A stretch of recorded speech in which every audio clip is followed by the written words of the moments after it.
Hello dear students, आप सभी का स्वागत है। आज के इस वीडियो में हम बात करने जा रहे हैं CUET मतलब कॉमन यूनिवर्सिटी एंट्रेंस टेस्ट की इस सीरीज़ में हम डिस्कस करेंगे अबाउट डिफरेंट टॉपिक्स। स्पेशली आज की जो क्लास होने वाली है वो रिलेटेड है आपकी जनरल अवेयरनेस से।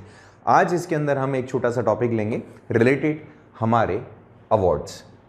इसमें मतलब ये अवार्ड जो हमें गवर्नमेंट ऑफ इंडिया की तरफ से दिए जाते हैं, हमें मतलब जो भी डिग्नेटरीज हैं हमारे देश के अंदर, उन सभी को उनके ऊपर आज बात करने वाले हैं। जनरल सा छोटा सा टॉपिक होगा। हम बात करेंगे भारत रत्न और पद्म अवार्ड्स के बारे में। ठीक है, तो ये क्या होते हैं, किनको दिए जाते हैं, उन सभी के ऊपर बात करेंगे। सबसे पहले समझें, ये नेशनल अवार्ड्स हैं भारत के अंदर। इनको सिविलियन अवार्ड्स भी कहा जाता है and ministry of home affairs इनको प्रोवाइड करती है या लोगों को देती है। तो सबसे पहले इसका एक छोटा सा इंट्रोडक्शन कि जैसे नाम से पता चल रहा है हमें कि ये जो अवार्ड्स हैं बेसिकली गवर्नमेंट ऑफ इंडिया के द्वारा उन लोगों को दिए जाते हैं जिन्होंने एक्सेप्शनल सर्विसेज दी होती हैं, परफॉर्मेंस किया होता है अलग अलग फील्ड में। किस फील्ड में, चाहे आपका साइंस हो, चाहे आर्ट हो या फिर कॉमर्स, या कोई भी ऐसा काम जो उन्होंने किया है और वो अगर एक्सेप्शनल है, बहुत एक्स्ट्रा ऑर्डिनरी है, तो गवर्नमेंट ऑफ इंडिया उन्हें इस तरह के अवार्ड्स देती है। इसमें कोई भी बैरियर नहीं होता किसी एज का, किसी कास्ट का, ऑक्यूपेशन का, रिलीजन का। हर एक व्यक्ति को कॉमन तरीके से देखा जाता है। ये जितने भी अवार्ड्स हैं बेसिकली इन सभी को अलग अलग कैटेगरीज में डाला गया है। जैसे अगर मैं सबसे बात करूं, सबसे पहले तो सिविलियन अवार्ड्स हैं, देन उसके बाद में आपके गैलेंट्री अवार्ड्स होता है। मैं इन सब के बारे में बताऊंगा आपको, लेकिन आज का जो टॉपिक है हमारा केवल वो सिविलियन अवार्ड्स है। इसके अलावा नेशनल स्पोर्ट्स अवार्ड्स होते हैं और कुछ लिटरेचर के अंदर जिन्होंने अच्छा काम किया होता है उनके लिए भी अवार्ड्स डिसाइड किए गए होते हैं। ठीक है, तो आज क्योंकि हम बात कर रहे हैं हमारे सिविलियन अवार्ड्स के बारे में, तो सबसे पहले हम बात करते हैं कि कितने टाइप के होते हैं। तो सबसे पहले सिविलियन अवार्ड में सबसे प्रायर आता है आपका भारत रत्न। भारत रत्न के बाद में आता है आपका पद्म विभूषण, इसके बाद में आता है आपका पद्म भूषण और लास्ट पद्मश्री। ये जो चार अवार्ड है, इन चारों अवार्डों की कैटेगरी को सिविलियन अवार्ड्स कहा गया है। ये याद रखें, पहला एक क्वेश्चन बन जाता है। अच्छा, इसको थोड़ा सा और अगर आप डिवाइड करते हैं तो गवर्नमेंट ऑफ इंडिया की तरफ से कितने अवार्ड दिए गए आपको, चार टाइप के डिफरेंट अवार्ड्स दिए जाते हैं अलग अलग कैटेगरीज में, तो आपको ये याद रखना है। ठीक है, तो सबसे पहले बात करें हम भारत रत्न की।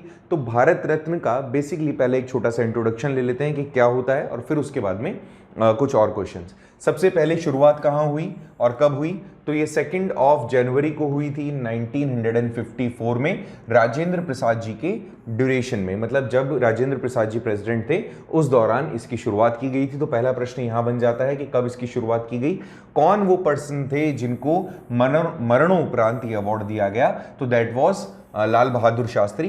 तो ये बन जाता है हमारा दूसरा क्वेश्चन कि लाल बहादुर शास्त्री वो फर्स्ट पर्सन थे जिनको डेथ के बाद, मतलब उनके मरने के बाद में इस तरह के अवार्ड से उनको नवाजा गया। ठीक है, तो ये याद रखें आप कि पहले प्रोविजन ये था कि जो जिंदा इंसान है उन्हीं को दिए जाएंगे, बट उसके बावजूद ये थोड़ा सा यहाँ पे चेंज किया गया कॉन्स्टिट्यूशन में और फिर मरणोपरांत भी इस अवार्ड को दिया जाना शुरू किया गया। आज तक 48 पर्सन है जिनको भारत रत्न दिया गया है, ये बात याद रखने वाली है।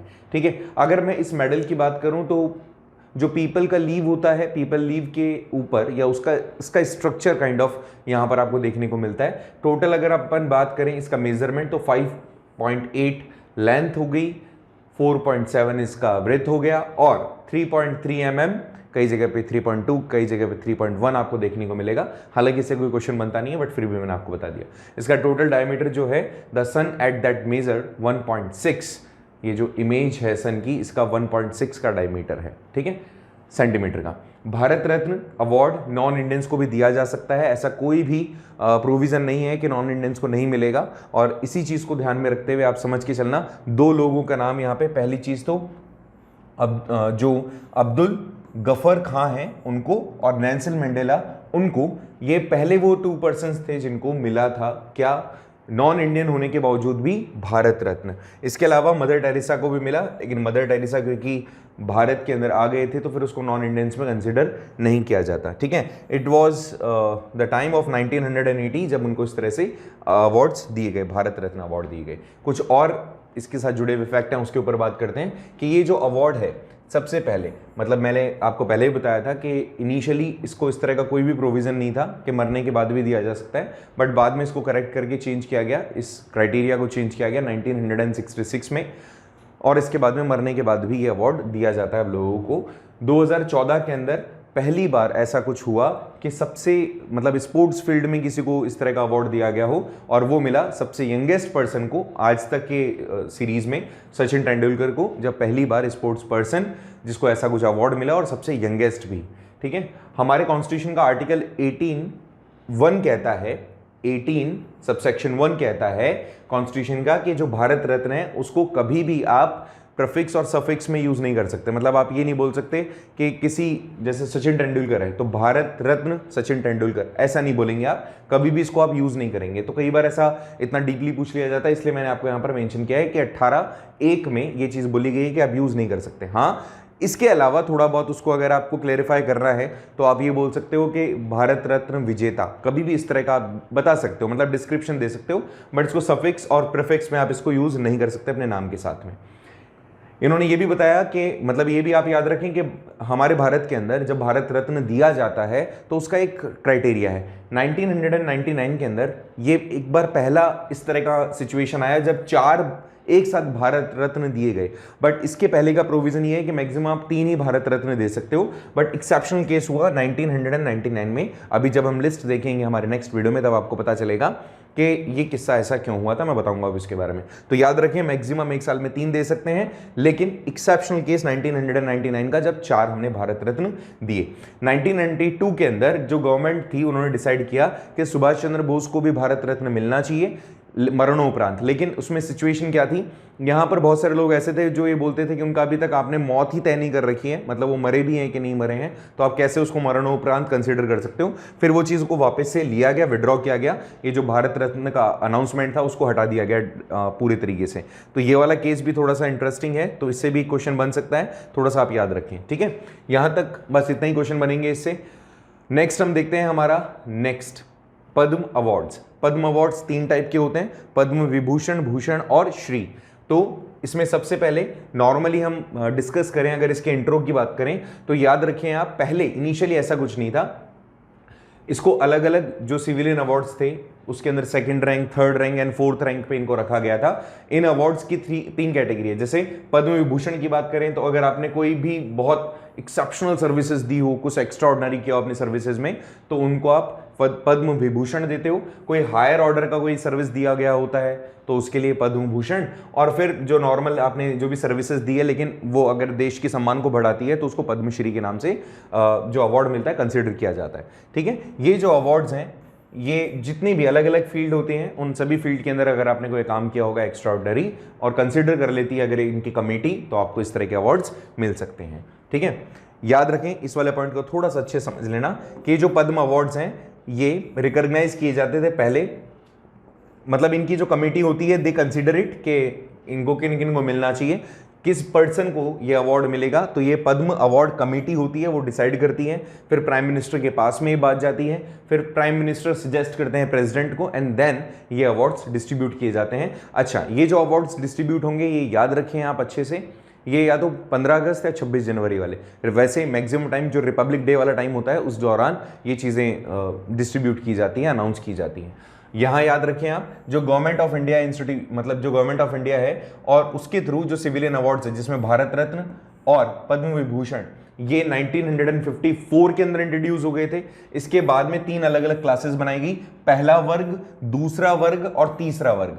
समझे अच्छे से, भारत रत्न और पद्म विभूषण ये 1954 से चल रहे थे। इसके बाद 3 कैटेगरी बन गई थी, पहला वर्ग, दूसरा वर्ग और तीसरा वर्ग। इसके बाद में इनका नाम बदल करके पद्म विभूषण, पद्म भूषण और पद्मश्री इनका नाम बदल दिया गया। कब? 1955 में, जनवरी 8। ये क्वेश्चन बन सकता है, याद रखें। तो जो जो इससे क्वेश्चन बन सकते थे वो तो अपन ने देख लिए। अब थोड़ा सा और अपन इसको समझने की कोशिश करते हैं, एक एक करके इनको पढ़ लेते हैं। ज्यादा कुछ इसमें है नहीं, इस वाले को थोड़ा सा समझो आप। 2 जनवरी 1954 के अंदर स्टार्ट किया गया, 2nd हाईएस्ट सिविलियन अवार्ड है ये। टोटल अब तक 325 पर्सन अवार्ड जीत चुके हैं। 1954 के अंदर, मतलब पहले तक ये था कि कोई भी व्यक्ति अगर जिसकी डेथ हो जाती है तो उसको ये अवार्ड नहीं दिया जा सकता, बट उसके बाद में कंसिडर किया गया 1955 के बाद में कि जो मर जाते हैं मरणोपरांत भी they can get such award. ठीक है, अगर उन्होंने कोई एक्स्ट्रा ऑर्डिनरी परफॉर्मेंस दिया होता है या सर्विसेज दी होती है किसी भी फील्ड में, गवर्नमेंट सेक्टर में स्पेशली। तो Padma Vibhushan 2nd highest civilian authority और अवार्ड है। 2 जनवरी 1954 के अंदर ये इंट्रोड्यूस हुआ। अगर मैं नेक्स्ट की बात करूं, पद्म भूषण की बात करूं, तो ये याद रखें ये 3rd नंबर पे आता है और आज तक 1294 पर्सन एक्चुअली अचीव्ड और गॉट सच अवार्ड इन वही सिंपल सा एक्स्ट्राऑर्डिनरी काम किया होना चाहिए आपने। अगर मैं पद्मश्री की बात करूं तो आज तक 3330 पर्सन गॉट सच, उनको ऐसा कुछ अवार्ड मिला। ठीक है, वही सेम चीज़ बट थोड़ा सा मान के चलिएगा एक्स्ट्राऑर्डिनरी काम, जैसे मैंने पहले वाली स्लाइड्स में आपको बताया कि इनका डिवीज़न कैसे किया है। आपने गवर्नमेंट के अंदर एक्सीलेंट सर्विसेज दी होनी चाहिए किसी भी फील्ड में। अब वो कंसिडर करती है कमेटी कि आपका जो वर्क है वो कितना एक्स्ट्राऑर्डिनरी है और उसके हिसाब से फिर प्राइम मिनिस्टर के पास में और उनकी एडवाइस से प्रेसिडेंट के पास में वो लिस्ट जाती है और फिर वहाँ पर चुना जाता है। हालांकि ये वाले काफ़ी ज़्यादा मिल जाते हैं, ये वाले सेकंड लास्ट अगर अपन देखें अचीवमेंट्स में, और सबसे बड़ा मुश्किल होता है भारत रत्न। ठीक है, मैक्सिमम 3 दे सकते हो, लेकिन अमूमन देखा जाता है कि इनिशियल ईयर्स में तो ज़रूर 3 बार दिए गए लोगों को, बट उसके बाद में एक ही दिया जाता है एक साल के अंदर। 2019 के अंदर लास्ट मिला था, उसके बाद अब तक किसी को भारत रत्न नहीं मिला हुआ है। ठीक है, सो यहाँ पर कुछ क्वेश्चंस आ जाते हैं, उसके लिए हमने ट्रिक्स देखी है। अच्छा, कई बार क्वेश्चन जो अमूमन पूछे गए हैं एग्जाम्स में, उसके लिए मैंने ये ट्रिक बनाई है। थोड़ा सा मैंने क्या बनाई है, ऑलरेडी काफ़ी टाइम से चलती आ रही है, थोड़ा सा इस पर फोकस कीजिएगा। और ये ट्रिक इसलिए बनाई है क्योंकि इस तरह के क्वेश्चंस पूछे जाते हैं। ठीक है, भारत रत्न पाने वाले जो 6 इनिशियली स्टार्टिंग के जो व्यक्ति हैं वो कौन कौन है। जैसे अगर मैं बात करूं तो राधा कृष्णन, राजगोपालाचारी, चंद्रशेखर, भगवान दास, मोक्ष गुदम और जवाहरलाल नेहरू, ये वो पर्सन थे जिन्होंने इनिशियली भारत रत्न अचीव किया था। अब इसको याद करने का तरीका क्या है, राधा राजचंद्र भगवान मौज में, भारत रत्न पाकर राधा राजचंद्र भगवान मौज में। ठीक है, राधा राजचंद्र भगवान मौज में। तो अब देखो कितना सिंपल हो जाता है। 1954 इनिशियली 3 अवार्ड्स मिले और 1955 यहां पर 3 अवार्ड मिले, तो टोटल 6 पर्सन आप इस ट्रिक से याद कर सकते हो।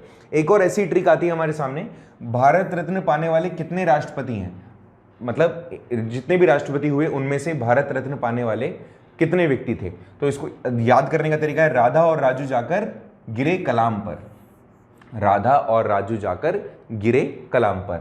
राधा सर्वपल्ली राधाकृष्णन, राजेंद्र प्रसाद, जाकिर हुसैन, वीवी गिरी और एपीजे अब्दुल कलाम।